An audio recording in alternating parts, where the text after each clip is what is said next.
A week ago at this time, we were, had just played in a great Big Ten battle at Nebraska and had put ourselves in a position to win a road game in the last 10 seconds, and were unable to do so. And again, I thought that momentum carried into the game Wednesday night. Senior night, you never quite know the emotion that's going to be with your seniors and any team when the seniors are usually your catalysts and the contagiousness, whether it be good or bad. I thought we probably played one of our best quarters on Wednesday against Rutgers in the first quarter, especially defensively. Had the lead in half, going into the half, and it was a 1-point game with 8 seconds left to go. Gave up a banked-in three, and you could really see the air come out of us to start the fourth quarter. And, I thought the team looked and saw what the difference in the first and second half, and you're hoping at this point, again, they're still building on everything and understanding not to take things from game to game. And we had a good off day on Thursday. Friday and Saturday to get ready for the game at Iowa, knowing the two teams have changed very much so since the first game back on December 28th. And the reality of the game yesterday is Iowa played their style of basketball from the very jump, got the ball inside. And we've had games where our transition defense hasn't been good for a quarter or a half, and really that was the storyline of the game. We did not do a good job defensively, and it's something I thought our team had really kind of hung their hat on. And you look at the high-scoring teams we have in our league and the abilities for us to be able to hold them. The second time we played Minnesota, for Ohio State, for Maryland, even the first time we played Iowa, that didn't put us in a position to be successful yesterday. And again, we made strides rebounding versus the first time. But you could definitely, I think, see yesterday Iowa's confidence grow and grow and grow as they were able to get out in transition and get the ball inside. And again, us not be able to put that aside and play with the confidence on the offensive end. We understand where we're at offensively. We're not a team that's going to play in the high 70s and 80s, and understand we have to be able to win games right now with the way that we're built. And know now that we've got a great test on Wednesday at Michigan State. We unfortunately then sit on the bye the last game next weekend, but give ourselves an opportunity to build off of Wednesday to get ready for the Big Ten tournament.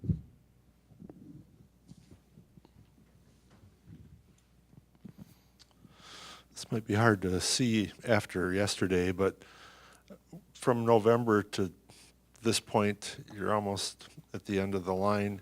Where has this team grown the most and improved? I guess the flip side is, where has it not done what realistically you thought it would do? I think statistically it's shown we are better defensively. And again, yesterday, and you're going to have, when you play 30-plus games in a season, you're going to have nights where you're not at your best, and you hope as a team you can limit those as much as possible. But you look across the outside of rebounding, we're ahead in every other statistical category from last year, whether it's field goal defense, three-point defense, number of fouls per game, number of points given up, to look across the board. And again, as we've had to play the parts of the Big Ten season, with less depth than at any point last year, with having Kendall Shaw be out, Kayla McMorris be out, relying on a freshman point guard to kind of anchor our defense up front.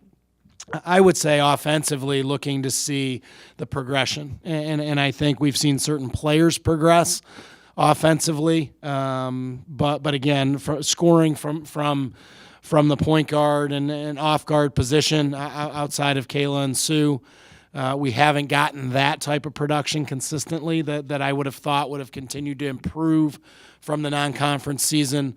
We have cut down, last check, I think we were averaging 4 less turnovers per game this year than at this point last year.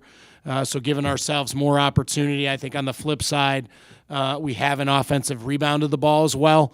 Now, we did play bigger lineups last year, but I think we have the ability, even with the smaller lineups with Courtney and Kayla, having to play kind of a pseudo post spot to be able to get on the glass more. And again, production, I think, from each area needs to be better. We have to. If you're not somebody that we're counting on to score, how are you helping your teammate teammates get great shots? And sometimes that can't just show on the assist to turnover ratio. It's got to show how you're able to put them in a good spot. And even if that shot doesn't go in, we track that. And I think that's something that again, in the non-conference was better because it was spread out. Assists per game that hasn't really played out the same way I thought we'd be able to grow.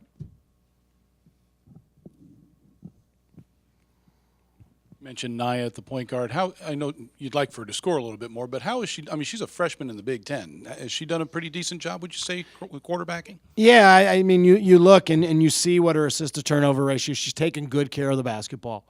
And I think she's third in the Big Ten as far as freshmen go, as far as assists per game. I think the hardest part when you're a freshman point guard is you're going to go against somebody most likely who's pretty seasoned every single night running another team. And, looking through that, there's not another freshman point guard out of maybe Shanice Lewis at Maryland who's doing that night in and night out. And I think you see it on the defensive side, which to me is probably what Nia Beverly came in as with her greatest strength, is to be able to put pressure on the ball, keep people in front. And I think you get challenged every single night in that. And again, I think at times she has had more of a scoring mindset.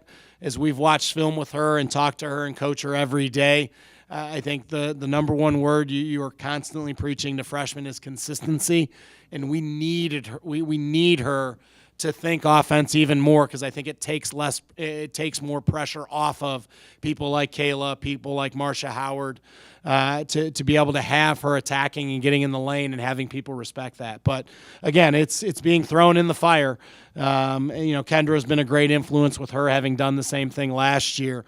And again, you've got to in some ways be like a NFL cornerback and have a quick memory, because you're going to get beat in this league, and because you're going to go against great guards, and you've got to be able to dig in and just know the next opportunity has nothing to do with what just happened, good or bad, in the last possession. Kind of a follow. She's going to be better for this. She is. You want to be able to, the old adage that whatever fails to kill you only makes you stronger. And I think from every day in practice with the scout team to being able to step and have to guard a different type player almost every night, whether it's a scoring point guard like Kelsey Mitchell. Even if you're playing zone, she's the first one that usually Naya's going to be up front in the zone trying to slow that down, to, Kathleen Doyle, who's so shifty and puts the ball on the ground and knows she has shooters on the outside and a great post player inside, just every game. And I think you have to be willing to step up and take that challenge. And I'm proud of her. I think trying to make sure her body language stays in a good spot.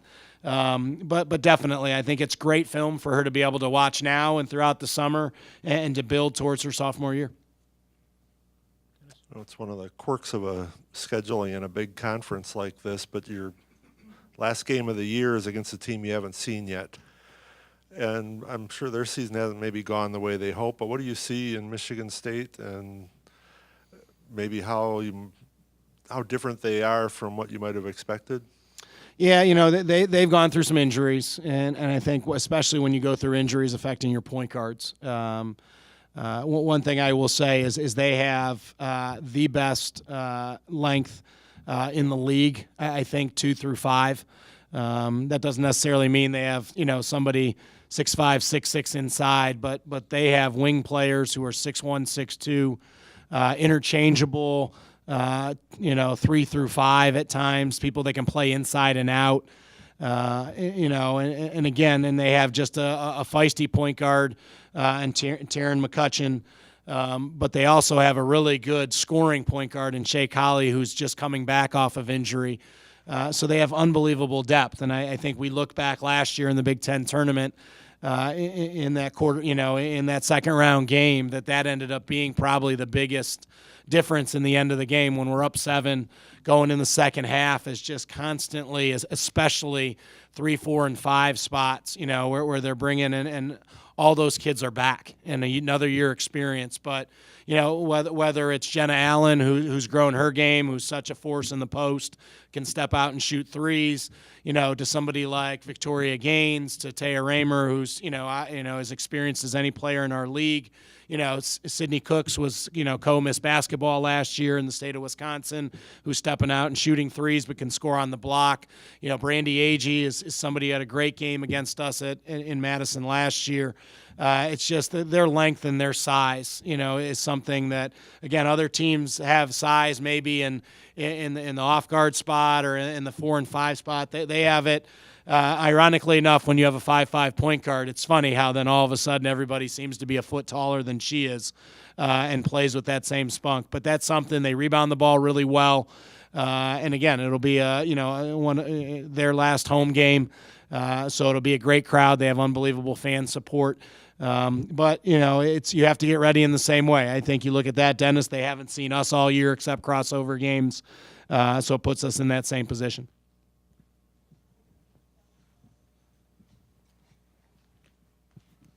Hey, Coach, I have 2 questions. First of all, I know you touched on this a little bit last week, but you just mentioned, the turnover margins getting a little bit better this season. Do you think the younger players are understanding that maybe they might not see, right away results right now, but it's kind of a process of a couple of seasons?